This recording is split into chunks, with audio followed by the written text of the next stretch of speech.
और उसके बाद वो जंगल एक बार फिर से सुमन की चीखों से गूंज उठा। लेकिन आज की रात सुमन की चीखों को सुनने वाला वहां पर कोई भी नहीं था। अगर वहां पर कोई मौजूद था तो बस हरिया, जो कि अब एक भेड़िए में बदल चुका था। सुमन के बालों को पकड़कर घसीटते हुए वो जंगल के बीचों बीच एक जगह पर ले जा रहा था। अगली सुबह गांव में। अरे भाई, पता नहीं क्या बात है, अपने गांव का हरिया किसान और उसकी पत्नी सुमन दोनों गायब हैं। दोनों का कोई अता पता नहीं। अरे कैसी बातें कर रहे हो भाई, ये कब हुआ है? अरे पूरे गांव में खबर फैली पड़ी है। कल रात को दोनों खेत की तरफ जा रहे थे, लेकिन लौट कर आए ही नहीं। तो हो सकता है अपने खेत पर होंगे। पूरा गांव ढूंढ कर आया है भाई। जानते हो क्या मिला वहाँ पर? क्या हुआ भाई, क्या मिला? बताओ हमें क्या मिला? अरे हरिया की पत्नी सुमन के कपड़े पड़े हुए थे। शरीर का एक एक कपड़ा फटा हुआ झोपड़ी के बाहर पड़ा था, लेकिन दोनों पति पत्नी का कोई पता ठिकाना नहीं था।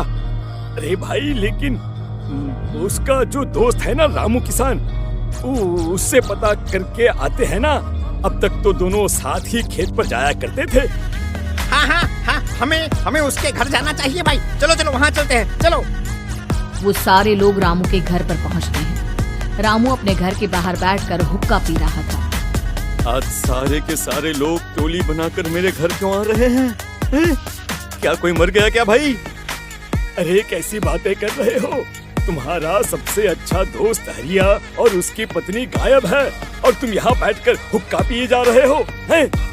रामू ने अजीब सी नजरों से उन सब गांव वालों की तरफ देखा, जिसकी वजह से वो लोग एक बार के लिए डर गए। गायब है? अरे गायब नहीं है, मुक्ति मिल गई है।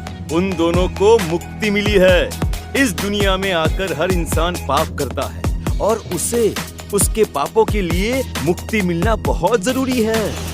अरे ये कैसी बहकी बहकी बातें कर रहे हो भाई, हैं? और इसका चेहरा अजीब सा क्यों लग रहा है? लगता है दोस्त के मरने का गम बैठ गया है। पागल हो गया है शायद ये पागल। ये बात सुनते ही रामू चीख कर जोर से चिल्लाते हुए कहता है, पागल मैं नहीं हूँ, पागल तुम सब हो। और ये शैतानी जंगल अब तुम में से किसी को नहीं छोड़ने वाला, सबको खा जाएगा। याद रखना मेरी बात। शैतानी जंगल? कैसा शैतानी जंगल? लगता है रामू पागल हो चुका है। हमें यहाँ से चलना चाहिए भाई। चलो चलो चलो। तभी रामू की पत्नी बाहर आती है। नहीं, आप लोग इनकी बात का बुरा मत मानिए। 2 दिन पहले हरिया के साथ खेत पर गए थे। जब से वहाँ से आए हैं तब से ऐसी ही बातें कर रहे हैं। भगवान जाने ऐसा क्या देख लिया उन्होंने, खेत में कुछ भी बड़बड़ाते रहते हैं। लेकिन गांव के लोगों ने कमला की कोई बात नहीं सुनी और वो सब वहां से चले गए। रात अब धीरे धीरे ढलने लगी थी। तभी अचानक किसी ने धीमी सी आवाज में रामू को पुकारा। रामू, आ जाओ, मैं तुम्हारा इंतजार कर रहा हूँ। और सुनो, अपनी पत्नी को साथ लेकर आना, नहीं तो काम अधूरा रह जाएगा। ये आवाज सुनते ही रामू के चेहरे पर शैतानी मुस्कुराहट आ जाती है। वो धीमे कदमों से अपने घर के अंदर आता है। क्या हुआ? तबीयत ठीक है ना अब आपकी? मैं तुझे अपने साथ खेत पर ले जाने आया हूँ, चल। मैं तुम्हारे साथ कहीं नहीं जाने वाली। मुन्ना गहरी नींद में सो रहा है और उसे अकेला छोड़कर मैं तुम्हारे साथ खेत पर नहीं आ सकती। वैसे भी तुम्हारे उन खेतों में भगवान जाने कौन सा राक्षस घूम रहा है, मुझे तो डर लगता है। रामू गुस्से में दांत पीसता अपनी झोपड़ी से बाहर आ जाता है और कमला गहरी नींद में अपने बच्चे के साथ सो जाती है। तभी अचानक रात को रामू की झोपड़ी के ऊपर एक साया वही गाना गुनगुनाते हुए घूमने लगता है जो हरिया के मोबाइल में बजा करता था। मैं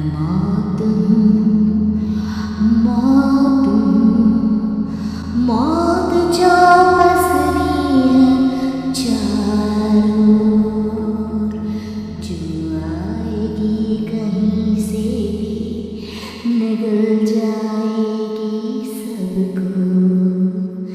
मैं मौत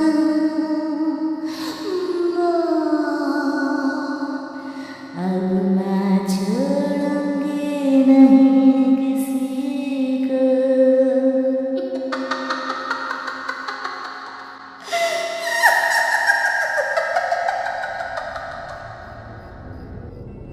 ये आवाज सुनकर रामू की पत्नी कमला की आंख खुलती है और वो देखती है कि उसका मुन्ना अपनी जगह से गायब था।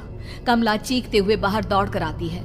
वहां पर उसने देखा कि रामू ने अपने बच्चे को झोपड़ी के बाहर एक पेड़ से उल्टा लटकाया हुआ था और उसका बच्चा चीख चीख कर रो रहा था। वहीं दूसरी तरफ एक साया बच्चे के ठीक नीचे आग जलाकर उसके चारों तरफ हैवानों की तरफ नाच रहा था।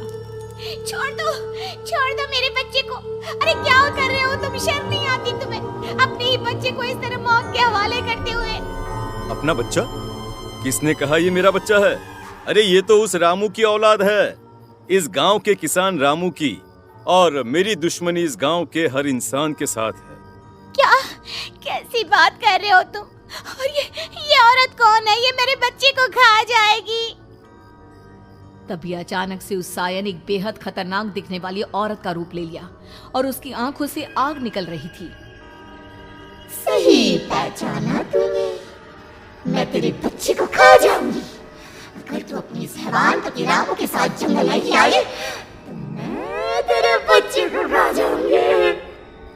लेकिन क्यों?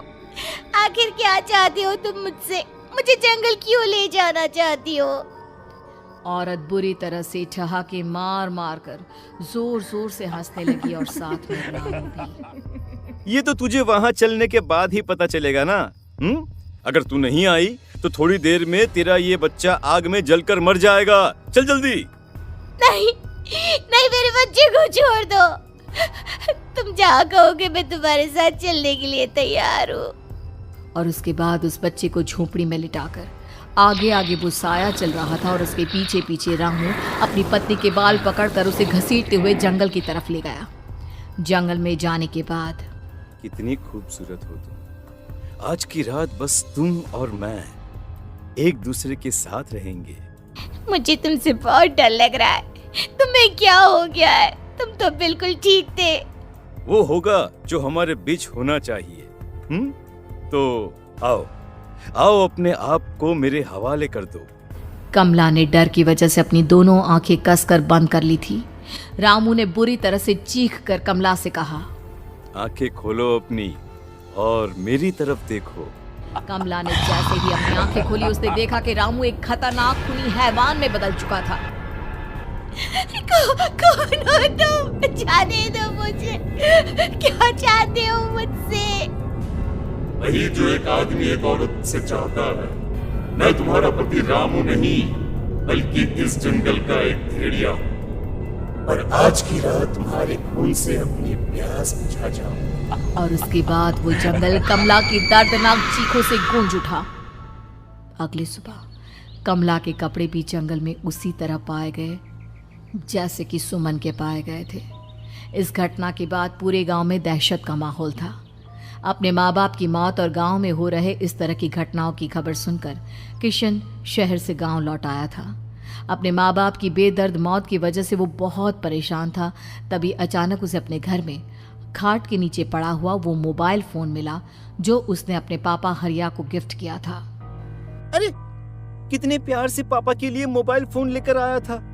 इसे एक दिन भी काम में नहीं ले पाए।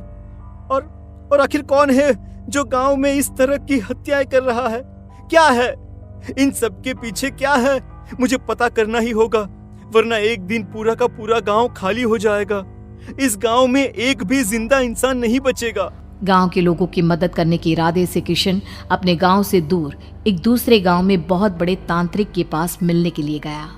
तांत्रिक बाबा, अब आप ही कुछ उपाय बता सकते हैं। भगवान जाने हमारे गांव को किसकी नजर लग गई है। नजर नहीं लगी है, किसी ने तुम्हारे गांव को बद्दुआ दी है।